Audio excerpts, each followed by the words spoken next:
জন্মের পর থেকে শুধু আওয়ামী লীগ বঙ্গবন্ধু আর এই শব্দ ছাড়া আর অন্য কোনো সংগঠনের নাম শুনে নাই।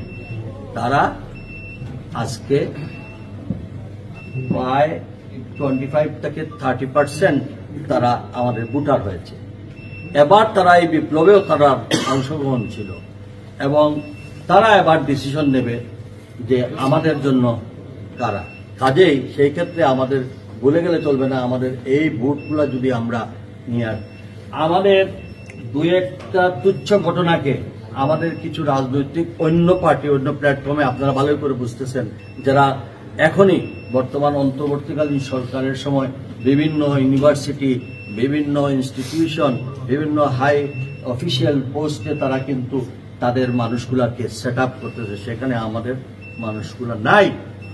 আপনারা 2-4 জন অ্যাটর্নি জেনারেল আর ওই 2-4টা পোস্ট দেখলে মনে করবেন না যে প্রশাসনের কি পোস্টগুলাতে তারা বেছে বেছে ওই সংগঠনের তারা মানুষ সেট আপ করতেছে। তারা ভালো করে জানে ভোটে গেলে তারা বিএনপির সঙ্গে কোনোভাবেই তারা রিটার্ন করতে পারবে না। কাজেই তারা ওই মেকানিজম শুরু করেছে যেখানে নির্বাচনকে একটু দূরে ঠেলে দিয়ে বিভিন্ন প্রশাসনে তাদের লোকগুলোকে সেট আপ করার, যেমন নতুন দল এবং আরেকটি সবাই বুঝতে পারতেছেন তারা কখনো আমাদের সঙ্গে, কখনো আবার ফ্যাসিলিজমের সঙ্গে, কখন যে কার সাথে হাত মিলায় তারা নেয়।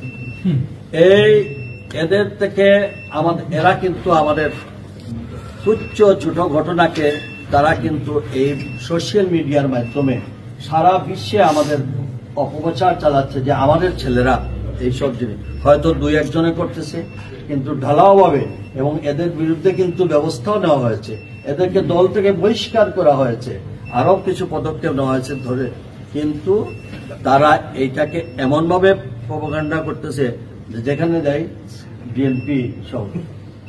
কিন্তু আমাদের মনে হয় আমাদের যারা বাইরে আছেন বা দেশে আছেন, আমাদের সব ছেলেমেয়েরা আমাদেরকেও সেই সোশ্যাল মিডিয়ার মাধ্যমে আমাদের সঙ্গে সঙ্গে রিপ্লাই দিতে হবে, কারণ রিপ্লাই দিলে পরে তারা তখন নতুবা বিএনপিকে তারা বিভিন্নভাবে নষ্ট করার প্রয়ত্ন চলছে।